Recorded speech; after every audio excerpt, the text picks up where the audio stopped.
इस महिला पुलिस अफसर के साथ ऐसा क्या हुआ कि उसे मजदूरी तक करनी पड़ी?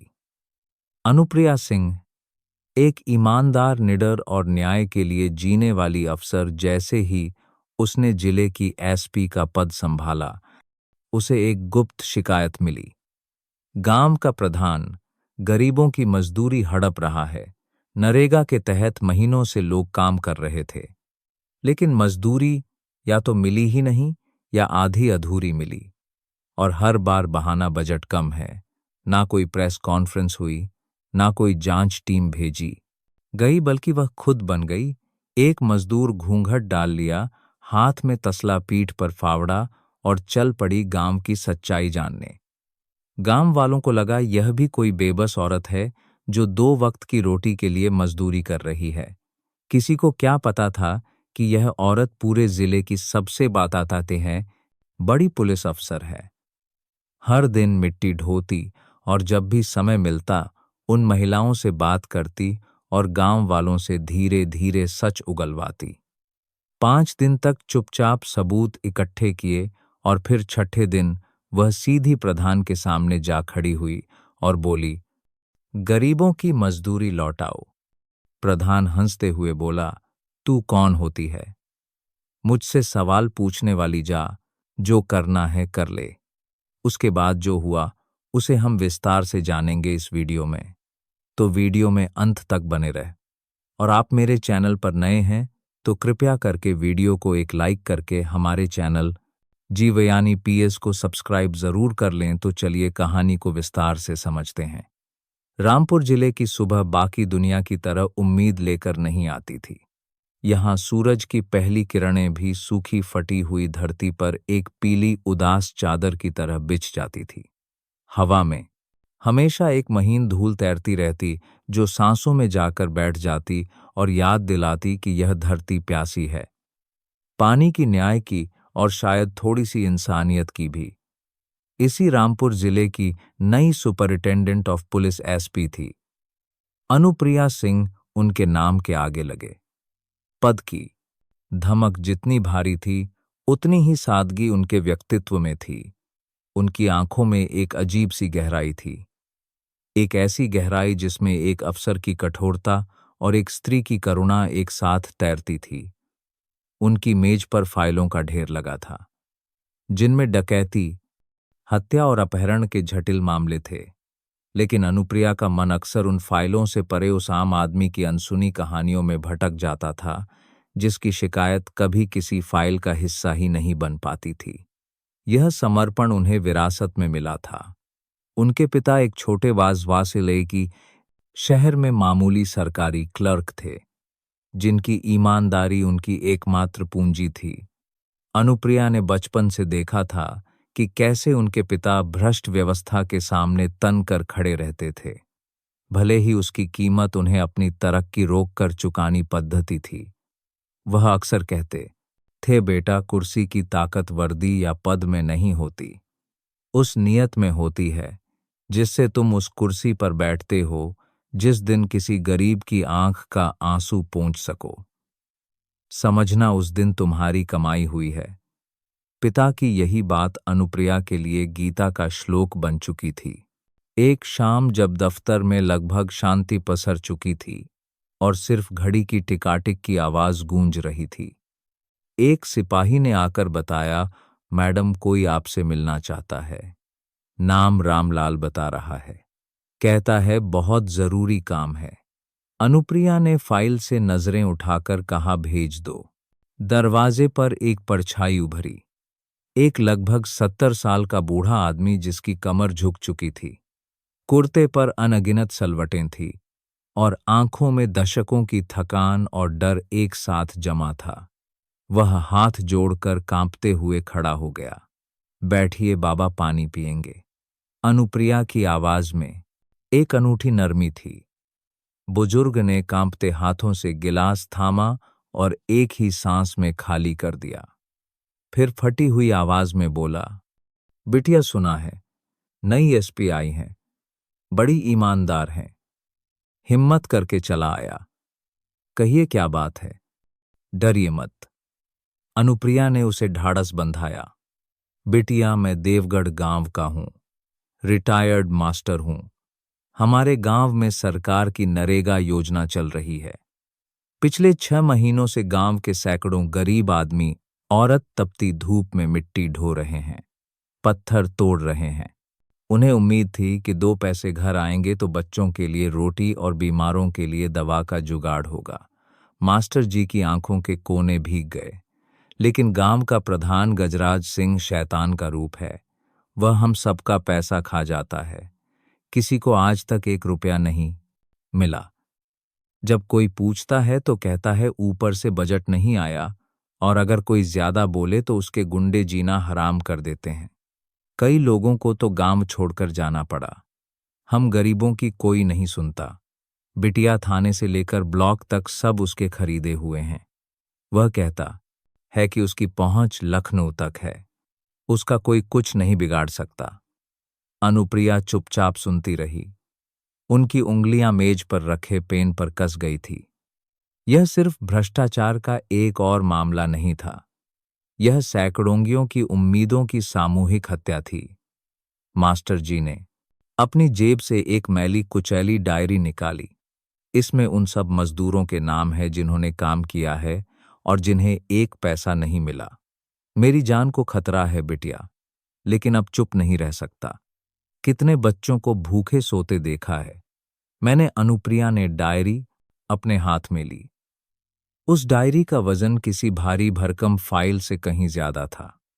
उन्होंने मास्टर जी की आंखों में देखा और दृढ़ता से कहा, बाबा, आपने अपनी जिम्मेदारी पूरी की, अब मेरी बारी है। मैं आपको वचन देती हूं, देवगढ़ के हर मजदूर को ना सिर्फ उसका हक मिलेगा बल्कि हिसाब भी होगा। उस रात अनुप्रिया सो नहीं पाई। उनके सामने उन अनगिनत चेहरों की तस्वीरें घूम रही थी जो धूप में झलकर काले पड़ा रिच चुके थे, जिनकी आंखों में उम्मीद दम तो दाह रही थी।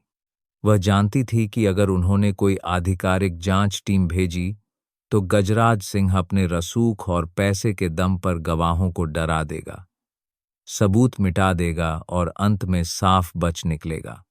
प्रेस कॉन्फ्रेंस से भी सिर्फ हंगामा होता, न्याय नहीं।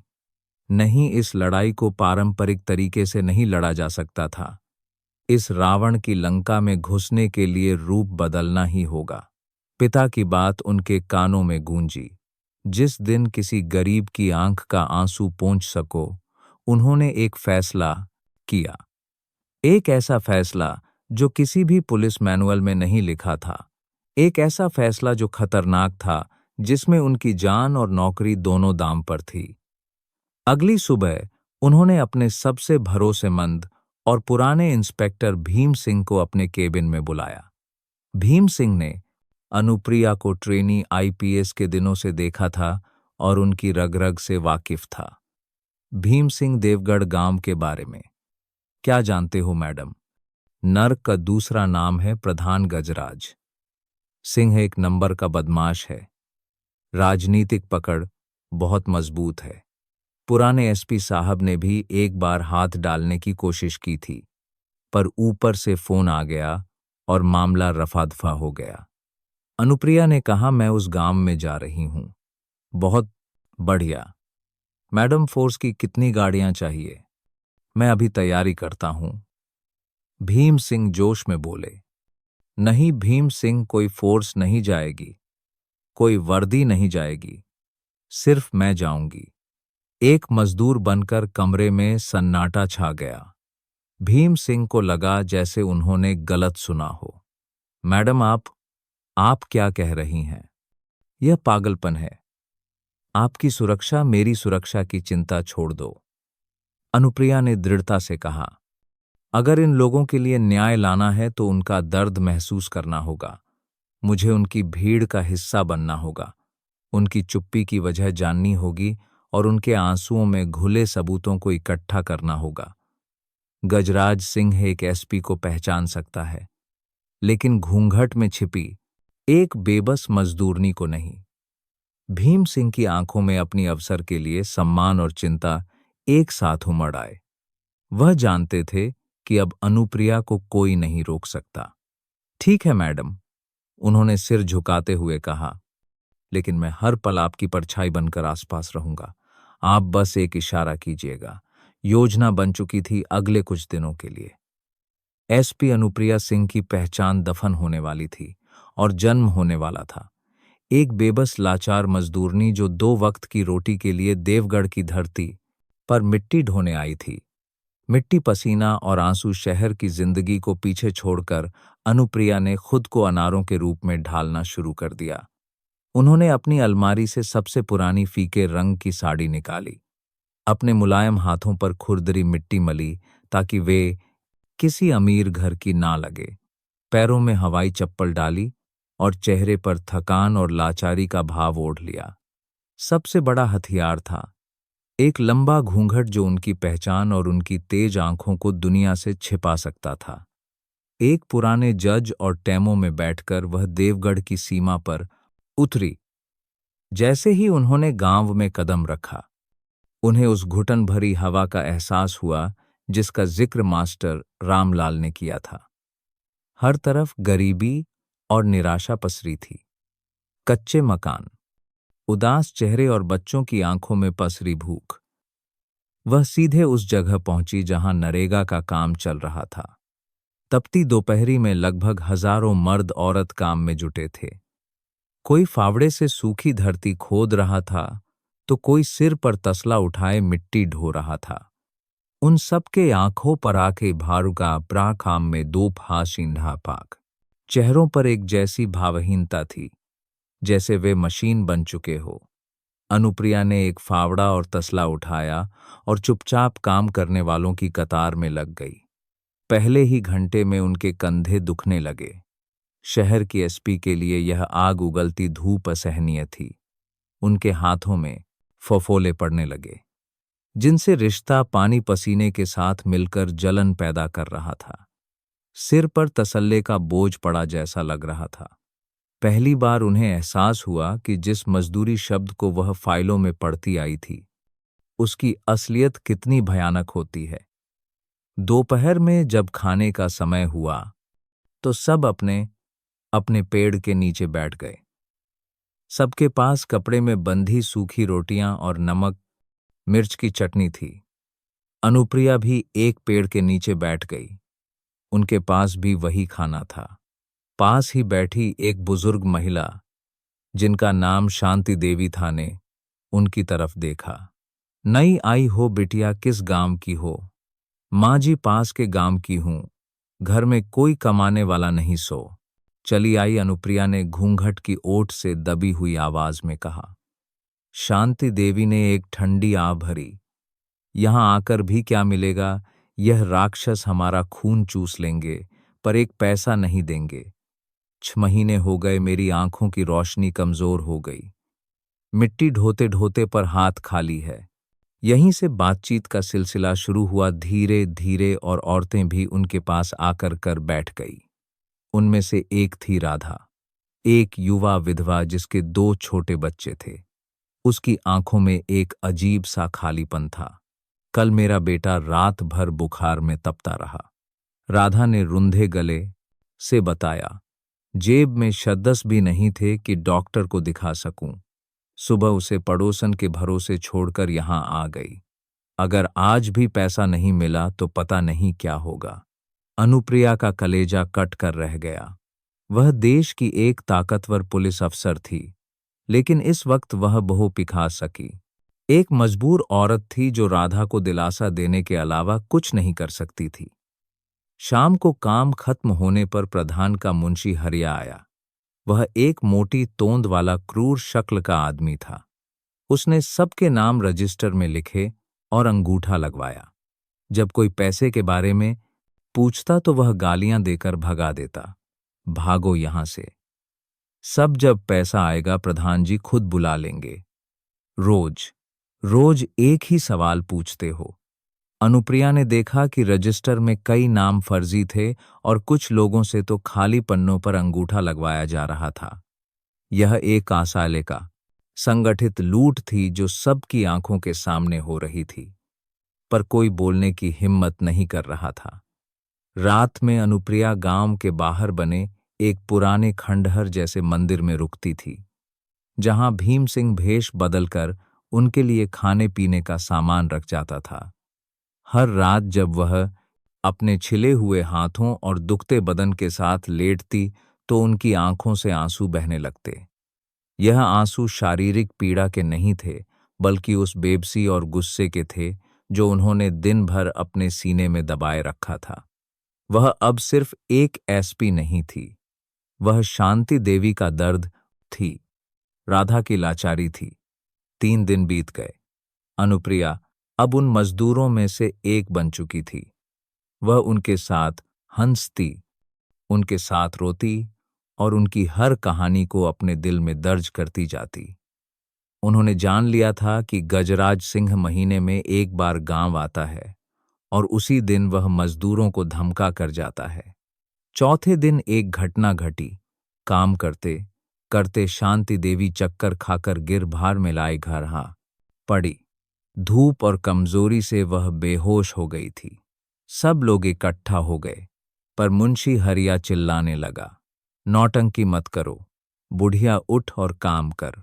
प्रधान जी का हुक्म है, काम नहीं रुकना चाहिए। यह देखकर अनुप्रिया का खून खौल उठा। वह फौरन आगे बढ़ी और शांति देवी का सिर अपनी गोद में रख लिया। उन्होंने अपनी साधी के पल्लू से उन्हें हवा की और अपनी पानी की बोतल से उनके मुंह पर छींटे मारे। अंधे हो क्या दिख नहीं रहा? मांझी की हालत कितनी खराब है, मर जाएंगी। वह अनुप्रिया की आवाज में अनजाने ही एक अफसर की कड़ी डिढ़क आ गई थी। हरिया मुंशी चौंक कर उन्हें देखने लगा। ए छोकरी ज्यादा जुबान चला रही है, तू कौन है? रेतु अनुप्रिया ने खुद को संभाला और आवाज को फिर से दीनहीन बना लिया। मालिक, गलती हो गई, पर यह भी तो किसी की मां है। वह शांति देवी को सहारा देकर पेड़ की छांव में ले गई और अपनी सूखी रोटी में से आधी उन्हें खिलाई। इस एक घटना ने उन्हें बाकी मजदूरों की आंखों में हीरो बना दिया। अब वे उन पर भरोसा करने लगे थे। उस शाम कई औरतों ने उन्हें घेर लिया और बताया कि कैसे प्रधान के गुंडे रात में लोगों को धमकाते हैं, औरतों से छेड़छाड़ करते हैं और विरोध करने वालों के खेतों की फसलें जला देते हैं। अनुप्रिया को अब सारे सबूत मिल चुके थे। उनके पास गवाह थे, आंखों देखी, सच्चाई थी और सबसे बढ़कर उन गरीबों का दर्द था जो अब उनका अपना दर्द बन चुका था। 5वां दिन उनकी मजदूरी का आखिरी दिन था। उन्होंने तय कर लिया था कि कल सुबह न्याय का सूरज उगेगा। कल अनारों की कहानी खत्म होगी और एसीपी अनुप्रिया सिंह का इंसाफ शुरू होगा। इंसाफ का सूर्योदय छठे दिन की सुबह देवगढ़ के लिए बाकी दिनों जैसी ही थी, लेकिन इतिहास बदलने वाला था। अनुप्रिया सिंह, जो अब तक अनारों के भेष में थी, ने सुबह काम पर जाने की बजाय सीधा गजराज सिंह की हवेली का रुख किया। प्रधान गजराज सिंह की हवेली गांव के बीचों बीच किसी जख्म पर बैठे नासूर की तरह खड़ी थी। जहां पूरा गांव गरीबी में जी रहा था, वहीं उसकी हवेली की सफेद दीवारें, बड़ा सा लोहे का गेट और बाहर खड़ी चमचमाती जीप गांव वालों की छाती पर मूंग दल रही थी। अनुप्रिया जब गेट पर पहुंची तो 2 हट्टे कट्टे लठैतों ने उन्हें रोक लिया। कहाँ मर रही है अंधी? यह प्रधान जी की हवेली है, तेरी धर्मशाला नहीं। अनुप्रिया ने घूंघट की ओर से दबी हुई कांपती आवाज में कहा, प्रधान जी से मिलना है, मजदूरी के पैसे मांगने आई हूं। उनकी हालत देखकर लठैत हंसने लगे। हाँ हाँ हाँ, पैसे चाहिए, इसे भाग यहां से वरना यहीं गाड़ा देंगे। तभी अंदर से गजराज सिंह की भारी आवाज आई, कौन है रे? सुबह सुबह किसका? मनहूस मुंह देख लिया। गजराज बाहर आया। 40 से 45 की उम्र, भारी शरीर, गले में सोने की मोटी चैन और आंखों में सत्ता का नशा। उसने ऊपर से नीचे तक अनुप्रिया को देखा और घृणा से थूक दिया। क्या है? क्यों आई है? अनुप्रिया ने हिम्मत जुटाई और बोली, मालिक 6 महीने हो गए, काम करते करते बच्चे भूखे मर रहे हैं, हमारी मजदूरी दे दीजिए। गजराज ठहाका मारकर हंसा, उसके साथ खड़े चमचे भी हंसने लगे। मजदूरी? अरे मैंने तुम जैसों को काम दिया, यही बहुत है। शुक्र मनाओ कि इस गांव में सांस ले रही हो। और तू कौन होती है मुझसे सवाल पूछने वाली? जा, जो करना है कर ले, तेरी 7 पुश्तें भी मेरा कुछ नहीं बिगाड़ सकती। यही वह पल था। अनुप्रिया ने धीरे धीरे अपना सिर उठाया। उनकी आंखों में अब कोई डर या लाचारी नहीं थी, उनमें एक फौलादी चमक थी जिसे देखकर गजराज एक पल के लिए ठिठक गया। अनुप्रिया ने धीरे से अपने चेहरे से घूंघट हटाया। सूरज की रोशनी उनके चेहरे पर पड़ी। यह अब किसी मजदूरनी का चेहरा नहीं था, यह रामपुर जिले की superintendent of police Anupriya Singh का चेहरा था। तू कौन है? गजराज की आवाज में पहली बार घबराहट थी अनुप्रिया शांति से, लेकिन एक ऐसी आवाज में बोली जो दूर तक गूंज गई। मैं वही हूं जिसके हक को तूने 6 महीने तक अपनी अयाशी के लिए रौंदा है। मैं शांति देवी का दर्द हूं जिसे तूने नौटंकी कहा था। मैं राधा की बेबसी हूं जिसके बच्चे दवा के बिना तड़प रहे हैं। मैं उन सैकड़ों मजदूरों का पसीना हूं जिसे तूने मिट्टी समझकर उड़ा दिया। उन्होंने एक कदम आगे बढ़ाया और कानून की भाषा में मैं इस जिले की सुपरिटेंडेंट या पुलिस अनुप्रिया सिंह हूं, यह कहते हुए उन्होंने अपनी फटी हुई साधी के अंदर से अपना पुलिस आईडी कार्ड और बैच निकाला। बैच पर चमकते अशोक स्तंभ को देखकर गजराज सिंह और उसके गुंडों के चेहरे का रंग उड़ गया। उनके पैरों के नीचे से जमीन खिसक गई। एसपी गजराज के मुंह से सिर्फ इतना ही निकल सका। वह कांपते हुए पीछे हटने लगा। अनुप्रिया ने कहा, हाँ एसपी, पिछले 5 दिनों से मैं तेरे हर गुनाह का हिसाब लिख रही थी। तेरे फर्जी रजिस्टर, तेरे खाली पन्नों पर लगे अंगूठे, तेरी धमकियां, सब कुछ मेरी आंखों और कानों में कैद है। तू कहता था ना कि मेरा कोई कुछ नहीं बिगाड़ सकता। अब तुझसे हक नहीं हिसाब लिया जाएगा। उन्होंने अपनी जेब से एक छोटा सा वॉकी टॉकी निकाला जिसे भीम सिंह ने उन्हें दिया था। उन्होंने बटन दबाया। भीम सिंह, ऑपरेशन शुरू करो। एक पल की खामोशी और फिर दूर से आती पुलिस की गाड़ियों के सायरन की आवाज ने देवगढ़ की सुबह को चीर दिया। सायरन की आवाज पास आती गई और कुछ ही पलों में पुलिस की 10 गाड़ियां धूल उड़ाती हुई गजराज की हवेली के सामने आकर रुकी। इंस्पेक्टर भीम सिंह के नेतृत्व में भारी पुलिस बल ने पूरी हवेली को घेर लिया। गजराज और उसके गुंडे, जो कल तक गांव में आतंक का पर्याय थे, आज भीगी बिल्ली की तरह कांप रहे थे। तो मेरे प्यारे दोस्तों, कहानी में आगे बढ़ने से पहले आपसे वही निवेदन है कि आपने अभी तक मेरे चैनल को सब्सक्राइब नहीं किया है तो कृपया करके चैनल को सब्सक्राइब कर दीजिए और वीडियो में लास्ट तक बने रहिए, क्योंकि लास्ट में आपको एक बहुत बड़ी सीख मिलने वाली है। गजराज भागकर अनुप्रिया के पैरों में गिर पड़ा। मैडम, गलती हो गई, मुझे माफ कर दीजिए, मैं आपका गुलाम हूं। अनुप्रिया ने घृणा से उसे देखा। जब तू उन गरीबों को रौंद रहा था तब यह इंसानियत कहाँ थी? उठ, कानून किसी का गुलाम नहीं होता। भीम सिंह ने आगे बढ़कर गजराज के हाथों में हथकड़ी पहना दी। कल तक जो हाथ दूसरों पर उठते थे, आज वे कानून की जंजीरों में बंधे थे। उसके सारे गुंडे और मुंशी भी एक एक करके गिरफ्तार कर लिए गए। पुलिस ने हवेली की तलाशी ली तो अंदर से न सिर्फ नरेगा का सारा गबन किया हुआ पैसा बरामद हुआ, बल्कि अवैध हथियार और फर्जी दस्तावेजों का जखीरा भी मिला। यह खबर गांव में आग की तरह फैल गई।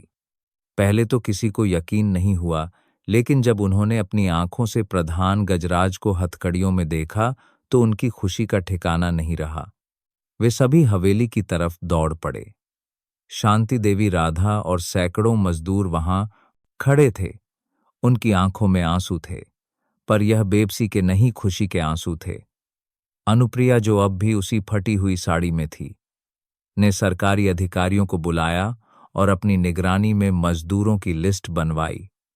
जब्त किया गया। सारा पैसा तुरंत गांव वालों में बांटा गया।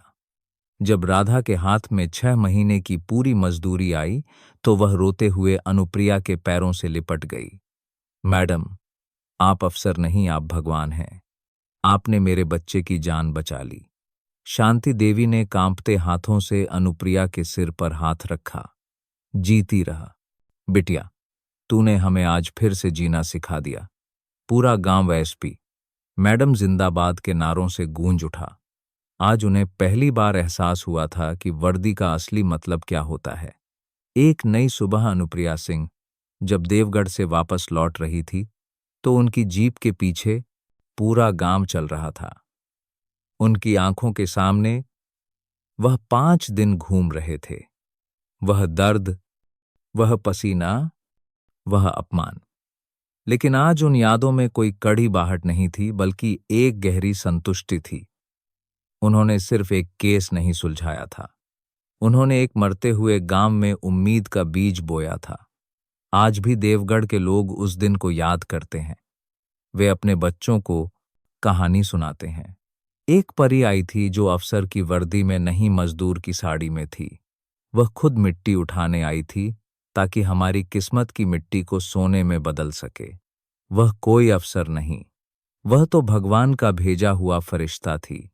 और रामपुर के एएसपी ऑफिस में अनुप्रिया सिंह की मेज पर आज भी एक छोटा सा मिट्टी का ढेला रखा है। देवगढ़ की मिट्टी का एक टुकड़ा।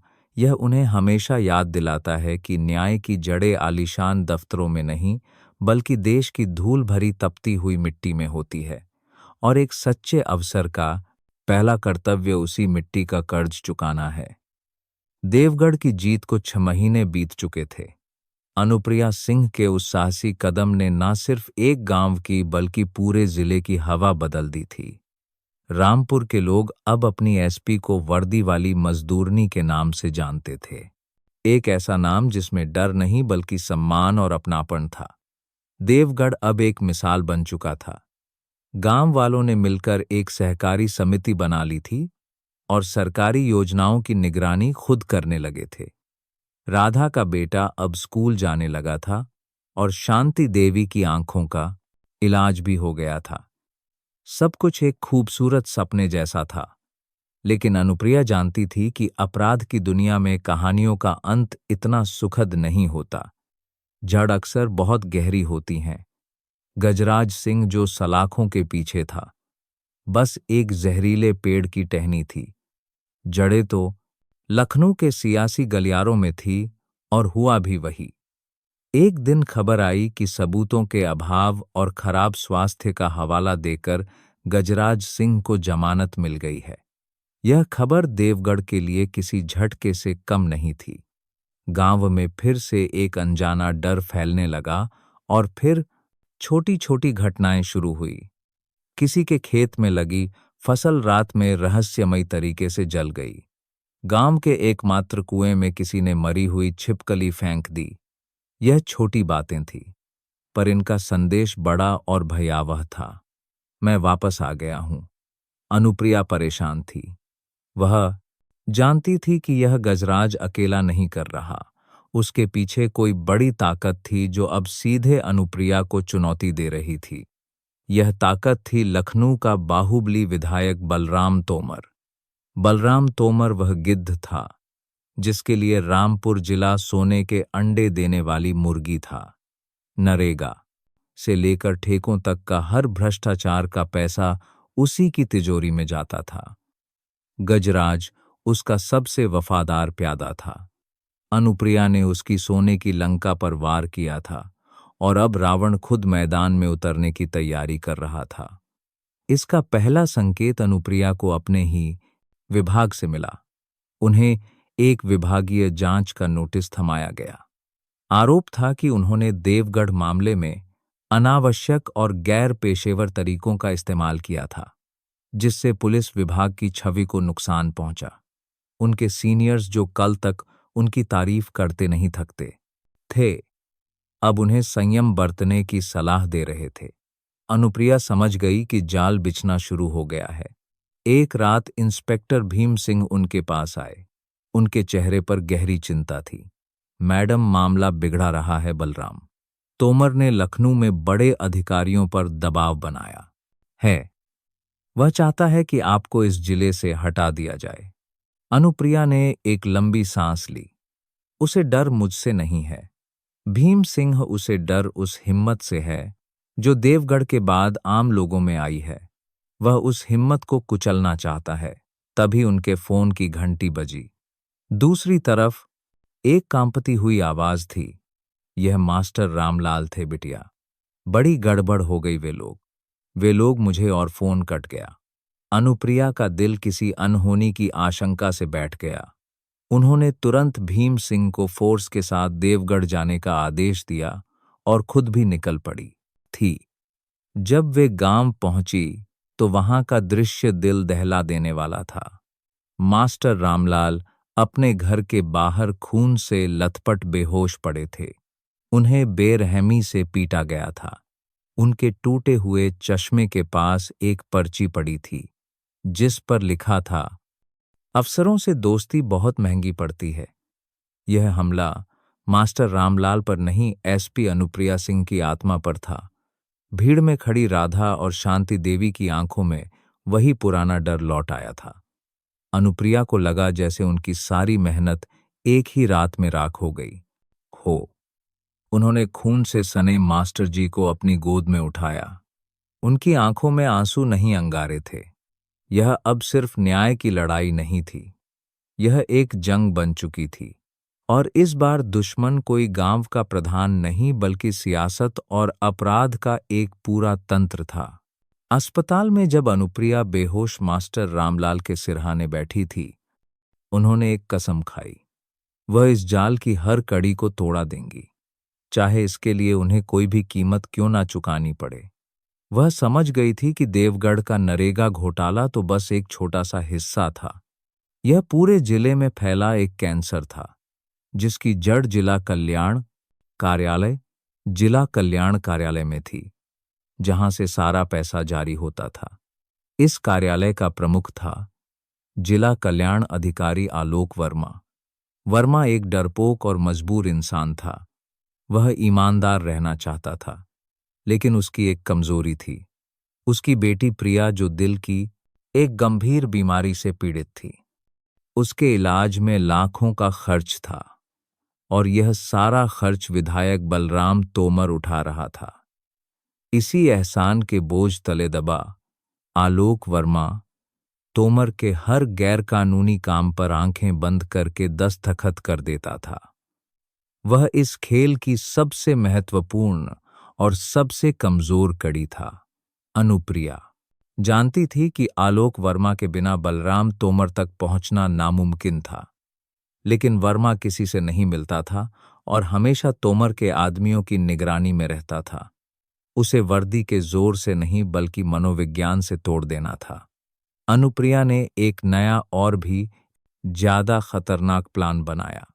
इस बार उन्हें मजदूर नहीं बनना था, बल्कि एक ऐसी परछाई बनना था जो दुश्मन के घर में ही दाखिल हो जाए।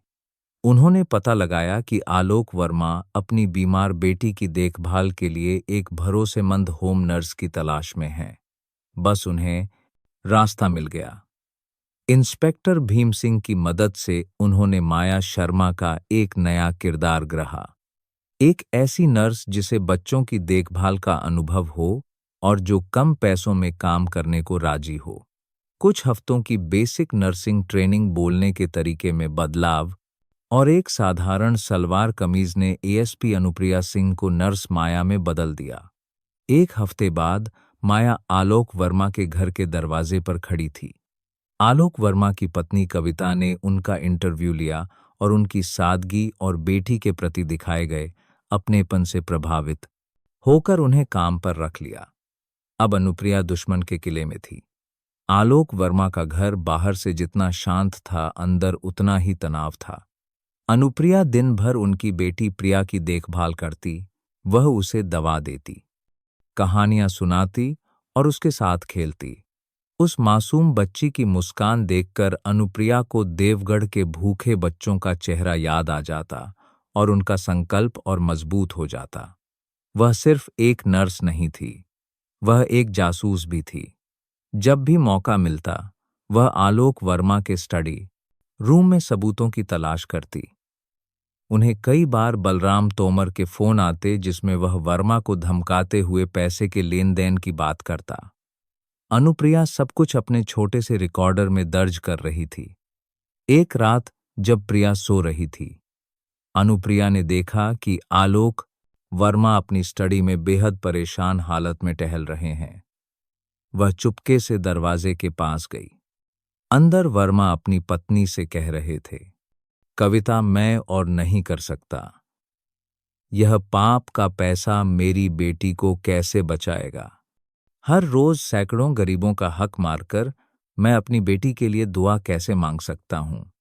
कविता ने रोते हुए कहा, तो क्या करें? अगर हम तोमर के खिलाफ गए तो वह प्रिया का इलाज रोक देगा और हमें जान से मार देगा। अनुप्रिया समझ गई कि यही सही समय है। वह अंदर दाखिल हुई। शायद मैं आपकी मदद कर सकती हूं। आलोक और कविता उन्हें देखकर चौंक गए। तुम हमारी बातें सुन रही थी। मैं पिछले 10 दिनों से सिर्फ आपकी बातें नहीं, आपके डर को, आपकी बेबसी को सुन रही हूं, मिस्टर वर्मा, अनुप्रिया ने शांत लेकिन दृढ़ आवाज में कहा। आप एक गलत आदमी का साथ देकर अपनी बेटी की जान बचाना चाहते हैं, लेकिन क्या आपने सोचा है कि आप उसे कैसी दुनिया देंगे? एक ऐसी दुनिया जो दूसरे बच्चों की बद्दुआओं पर बनी हो। तुम होती कौन हो? हमें भाषण देने वाली कविता गुस्से में बोली। अनुप्रिया ने अपना पर्स खोला और उसमें से अपना एसपी का आईडी कार्ड निकालकर मेज पर रख दिया। कमरे में मौत जैसा सन्नाटा छा गया। आलोक वर्मा की आंखें फटी रह गई। उनके घर में काम करने वाली साधारण सी नर्स रामपुर की एसपी थी। मैं आपको गिरफ्तार करने नहीं आई हूं, मिस्टर वर्मा। मैं आपको एक मौका देने आई हूं, एक पिता बनने का, एक ईमानदार अफसर बनने का। बलराम तोमर के खिलाफ गवाह बन जाइए। मैं वादा करती हूं आपकी और आपके परिवार की सुरक्षा मेरी जिम्मेदारी है।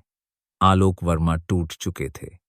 उन्होंने कांपते हाथों से अपनी अलमारी खोली और एक खुफिया दराज से एक पेन ड्राइव निकाली। मैडम, इसमें तोमर के सारे काले कारनामों का हिसाब है। हर एक रुपया जो उसने गरीबों से लूटा है, उसकी पूरी जानकारी है। जैसे ही अनुप्रिया ने वह पेन ड्राइव अपने हाथ में ली, तभी बाहर गाड़ियों के रुकने की आवाज आई। दरवाजे पर जोर से दस्तक हुई। खिड़की से झांककर आलोक वर्मा के होश उड़ गए। बाहर विधायक बलराम तोमर अपने गुंडों के साथ खड़ा था। उसे शक हो गया था, वर्मा फुसफुसे, हम सब मारे जाएंगे। बलराम तोमर दरवाजा तोड़कर अंदर घुस आया। उसकी आंखें आग उगल रही थी। बहुत बड़े देशभक्त बन रहे हो, वर्मा सोचा था, मुझे धोखा दे दोगे। उसकी नजर अनुप्रिया पर पड़ी और फिर मेज पर रखे आईडी कार्ड पर। वह एक पल के लिए चौंका, फिर शैतानी हंसने लगा। वाह, एसपी साहिबा खुद चलकर मौत के मुंह में आई हैं। बहुत अच्छा, आज एक तीर से 2 शिकार होंगे। वर्मा गद्दारी की सजा पाएगा और तुम मेरी राह का कांटा बनने की। उसने अपनी पिस्तौल निकाली और वर्मा की बेटी प्रिया के सिर पर रख दी। चुपचाप वो पेन ड्राइव मुझे दे दो, वरना इस लड़की की आखिरी सांस भी नहीं सुन पाओगी। स्थिति बेहद तनावपूर्ण हो गई थी। अनुप्रिया थी और एक मासूम की जान दांव पर थी। ठीक है, तोमर, अनुप्रिया ने शांति से कहा, जैसे उन्हें कोई डर ही ना हो। तुम जीत गए। मैं तुम्हें पेन ड्राइव दे दूंगी, पर पहले बच्ची को छोड़। तोमर हंसा, मैं बेवकूफ नहीं हूं। पहले पेन ड्राइव, फिर बाकी बात। अनुप्रिया ने धीरे से पेन ड्राइव उसकी तरफ बढ़ा रही। जैसे ही तोमर उसे लेने के लिए आगे बढ़ा, अनुप्रिया ने एक अप्रत्याशित हरकत की। उन्होंने पास रखे टेबल लैंप को उठाकर सीधा तोमर के हाथ पर दे मारा। पिस्तौल छूटकर दूर जा गिरी। उसी पल उन्होंने प्रिया बाढ़धात के ही हाथ को खींचकर अपनी ऐड में ले लिया। खेल खत्म। तोमर, लेकिन तोमर के गुंडे उन पर झपट पर घर एक जंग का मैदान बन गया। अनुप्रिया एक प्रशिक्षित आईपीएस अफसर थी। उन्होंने 2 गुंडों को तो धूल चटा दी, लेकिन वे संख्या में ज्यादा थे। तभी अचानक घर के सारे दरवाजे और खिड़कियां एक साथ टूटे। बाहर से धुआं फैलाने वाले गोले अंदर फेंके गए और कुछ ही पलों में इंस्पेक्टर भीम सिंह के नेतृत्व में पुलिस की कमांडो टीम अंदर घुस आई। हथियार डाल दो, भीम सिंह की आवाज गूंजी। बलराम, तोमर और उसके गुंडे भौचक के रह गए। उन्हें समझ ही नहीं आया कि पुलिस यहां कैसे पहुंची।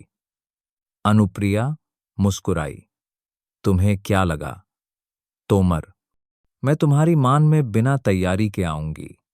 जब अनुप्रिया नर्स बनकर घर में आई थी, उन्होंने अपनी छू में एक माइक्रो ट्रांसमीटर छिपा रखा था, जिसकी निगरानी भीम सिंह 24 घंटे कर रहे थे।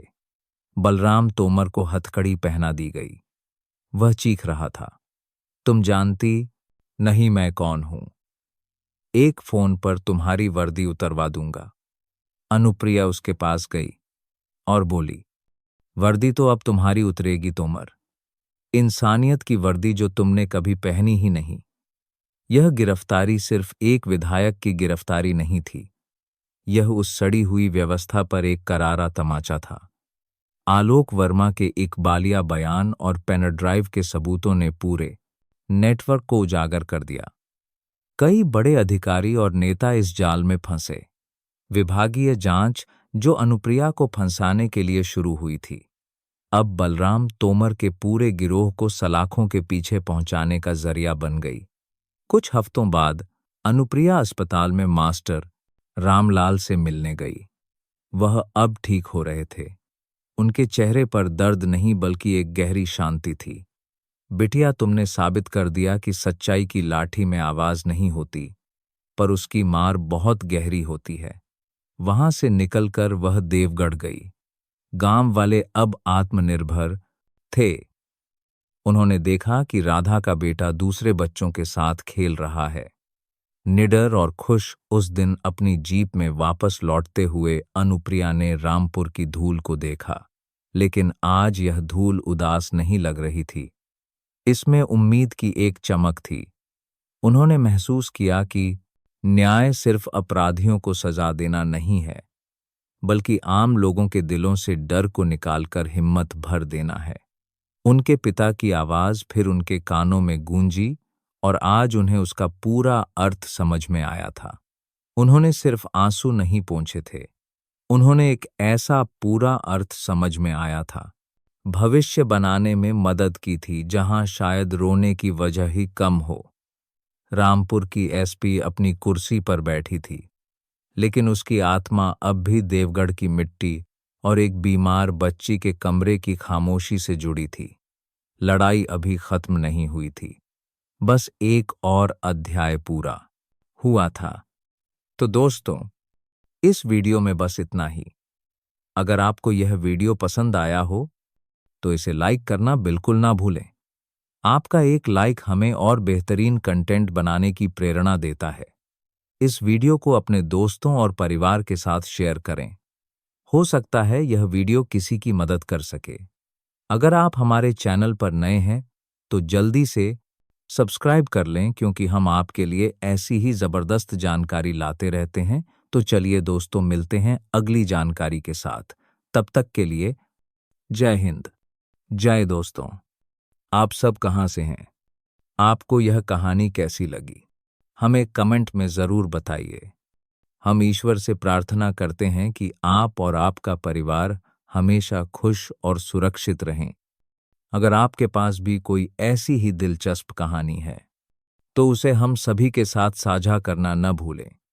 हमें आपकी कहानियों का इंतजार रहेगा।